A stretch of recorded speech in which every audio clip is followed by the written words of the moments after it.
welcome to my castle. I wish I had my cape with me, my vampire fangs in. We're talking about the somewhat spiritual sequel, sort of, kinda. So once upon a time, when this movie was originally marketed, they said it was going to be the actual sequel to this movie. This is the comic book version of Bela Lugosi's Dracula. And in some way it is, but I think along the way it didn't. And I loved a reviewer who said he would have loved to have seen a recreation of Bela Lugosi's Dracula with Nicolas Cage as Bela Lugosi. That would have been amazing. But we didn't get that. We got this bloodbath horror comedy trying to be somewhat Evil Dead slapsticky. It's so bad it's good. I didn't hate it, but I was not completely in love with it both times that I saw it.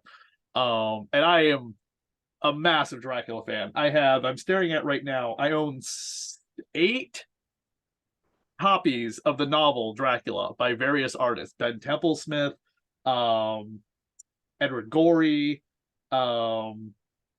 this version, which is this is the novel Dracula as a comic book, but with like the cast from the movie inserted into the story, which is pretty nice. And then, of course, I wrote some version of Dracula myself, Vlada, a Dracula Tale, which also has a quote on the back of my book by Descartes Stoker, the great grandnephew of Bram Stoker, who I wasn't able to get a quote from to find out if he had seen this movie yet. But we're going to talk about Renfield. It's now streaming. The movie left theaters rather quickly, unfortunately, but it went up against a little video game Italian plumber, and unfortunately was pretty well stomped into the ground by him. But I still recommend checking it out for its comedic flair. I had a lot of fun with at least Nicolas Cage playing Dracula, which I knew was going to be over the top, and not the first time he's played a vampire. If you remember Vampire's Kiss from the late 1980s, also an over-the-top performance by Nicolas Cage. Katie, what did you think of Renfield? Well, Renfield, directed by A, and screenplay by Robert Kirkman, who, if you know, does all the stuff for The Walking Dead. I think this is a direct sequel to Dracula, and I also have to say, I was actually very impressed with the. In the beginning, they do scenes that are are superimposed onto the original Dracula. I thought they looked very realistic. Scares me how well CGI and AI is, because I don't know why my things just going zooming out now. But no, I think, it goes from Dracula meeting Renfield, where obviously Dracula was Bela Lugosi. Now it's Nicolas Cage. I think Nicolas Cage playing Dracula was, I know he's always been, trying to do Superman, in the 80s and 90s and all that stuff. I personally think Dracula was the character he was born to play. I think he is campy. I think he's charismatic. I mean, he is cruel as hell. And poor Renfield, is dealing with this narcissist who is gaslighting him for 100 years. And he loses his family. He loses basically his life to serve this guy who keeps promising him stuff and never fulfills it. And I think it definitely shines a light on those type of relationships, because Renfield, to help out his master, he goes to a what is it, narcissist anonymous, dependent anonymous group. And the people that are jerks that the group is complaining about, they're like, Renfield's like, look, this is going to be the perfect food for Dracula. I think the fight choreography in this was freaking, I thought it slapped. It was amazing. This is the second or third film just in 2023 where people are just having both of their arms ripped off and killed and used to like kill them to death, or use them. They just are killed by that. I actually think that's a little, it just reminds me of Toxic Avenger back in the 80s. That's like one of the only times I ever saw that before this, which I think it's funny that 3 films that I've reviewed in the past like week or two have both had significant amounts of just limbs being ripped off. I think Aquafina was great. She's sort of like the straight man to Nicolas Cage, because she's always known for humor, but she's definitely more the serious side of what's going on, because she's, as a cop, she's dealing with the crime in the city. She's dealing with her father's death, who was the police chief, and like trying to solve that. I think that Ben Schwartz has this like, I'm gonna get you sucker quality to him. He is the son of the big drug lord, and he screws up so many times, but it's so funny when he does. I think that there's so much gore. I think that I don't know. I liked this movie. I actually think I liked it more than I thought I would. I had a really good time in the theater. And I got to give kudos up to the production design, because when you do see when Renfield takes a victim to Dracula, and Dracula's still kind of, he's sort of molting. He's like sort of coming back together, because he's trying to get the blood in him after a long journey from like Europe to New Orleans and stuff. But I mean, they've got these blood bags on the wall that is just, I mean, honestly, I have to give it up for the production design. Like the set design, they did an incredible job. I thought it was great. And I love seeing Nicholas Holt in this, like, horror comedy sort of thing. I mean, I think this is one of the fortes that he does. Like, I loved him in Warm Bodies. I feel like he's done a few others, but I think this is, sort of his genre, that he's king of it. And X-Men. well, I don't really consider that a horror comedy. No, X-Men, but he was the beast in X-Men. He did a lot of jumping around and like a lot of the same kind of superhero theatrics like in this film. yeah, but as far as horror comedies go, I mean, Warm Oh yeah, Bodies, just Warm Bodies. this, and I feel like there's another one that I'm missing out on. But He was wasn't he Jack in Jack the Giant Killer? he was Jack in Jack the Giant Killer, so that can kind of be a horror comedy. But I mean, I think this is I know it hasn't been received that well. I thought it was a fun flick. I mean, it had a lot of blood. I think it's got a nice message about, loving yourself and dealing with narcissists, and making sure, you recognize when you're being gaslit and stuff like that. And, just standing up for yourself and keep going. Like, don't believe when people tell you you're not worth anything, and, keep fighting the good fight. Is it a perfect film? No. Because I mean, there's a number of things like, I mean, what is it?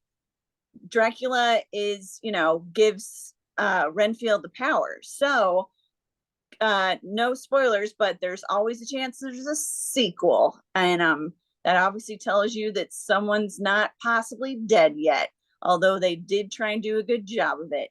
But yeah, I liked it. I like the muscle cars. I love the soundtrack. I think it's hilarious that certain members of this film obviously hated ska.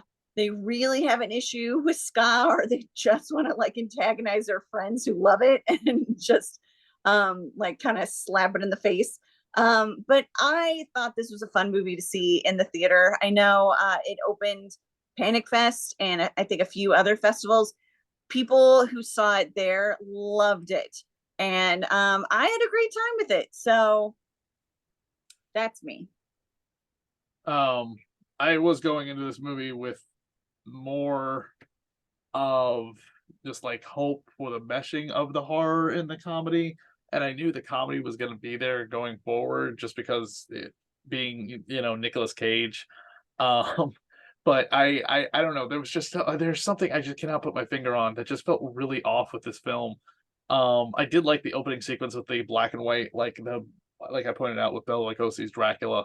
There was a movie, oh my god, it was a cartoon movie years ago about the Igors in Frankenstein's life, and the movie was called Igor. It was a children's animated film. Again, a film that came and went out of the theater, and I mean, it's completely forgotten about today. This movie did not make a splash at all. I think it went up against Pixar competition, when it did come out, but I don't really remember. I barely remember the film. And this film kind of sort of reminds me of that, because in most of the Dracula films, there's always been a Renfield kind of character. We will have Renfield return, by the way, for another Universal Dracula movie late this summer, the Last Voyage of the Demeter, which is the story of the ship that brings Dracula, Renfield, and probably the brides as well. Otherwise, it's just going to be all dudes in this film, from Transylvania to England. And this is a part of the book that is never been covered. So for them to take a character like Renfield and give him his own film and make him the focus point, they've done that with other Dracula characters. Harker had his own video game, which was kind of nice. So I am sure they'll do this. I mean, Van Helsing had his own movie. Obviously, that was as far removed from the novel as you could probably get. But I see them doing this again. I just don't see this company doing this again. And this is a Universal horror movie too, by the way. So you will see this on the list of the Universal Dracula movies. The last Universal Dracula movie was Dracula Untold, and that was also a box office failure that didn't get a sequel.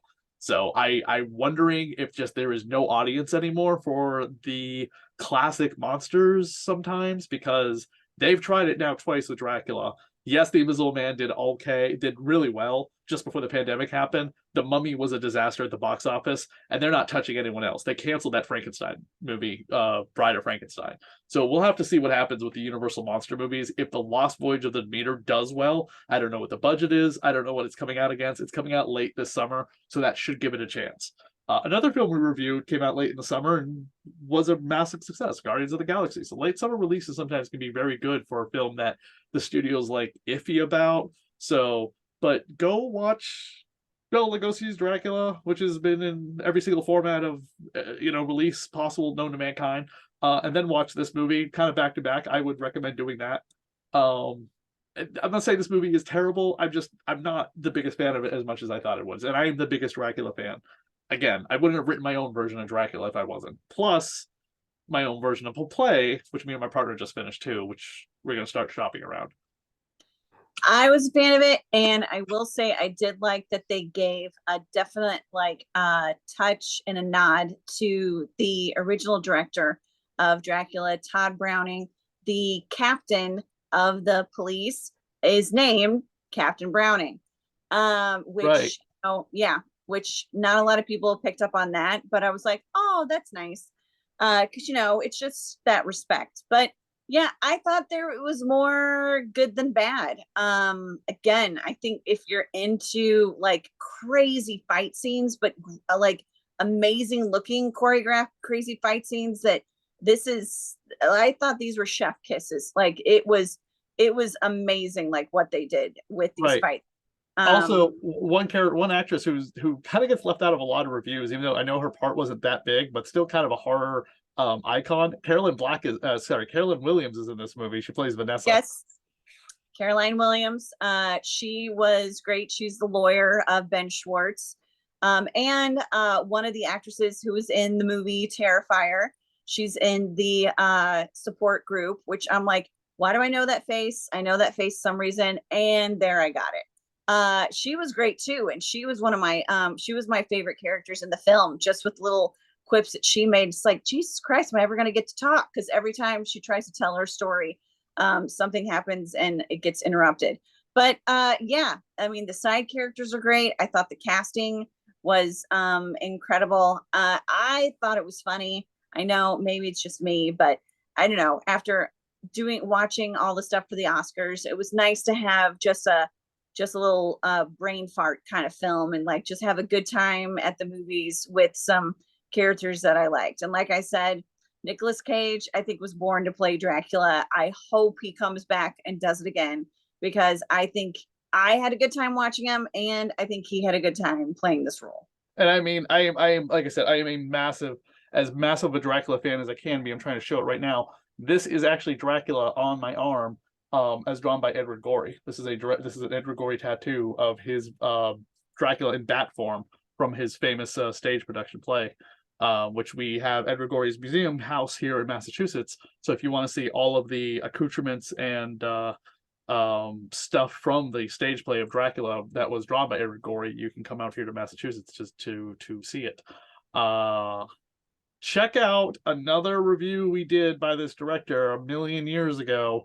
Chris McKay also directed The Tomorrow War, and that review is also on the Radio Horror YouTube channel, starring Chris Pratt, who is having a stellar year this year, playing the plumber who beat Renfield at the box office. So check out the rest of the videos here on the Radio Horror YouTube channel. Buy my copy of the Vlada Dracula Tale. I'm actually going to be at a convention the time this video was posted. I will be at the Haverhill Comic Con, sandwiched between two amazing Dracula and Vampirella writers and artists at this convention. It is a whole, like, just one guest after the other, all vampire writers and artists. It's kind of amazing. It's a lot of fun. So check out Katie over on the Blonde in Front on her Facebook page and on YouTube as well, and her other show that she is on. And we'll be back in a couple weeks with some retro reviews we've been talking about that we will finally have a chance to hopefully get to, as I have vacation coming up and I can watch these films here on the Radio Hard YouTube channel. Good night. Night. Mwah.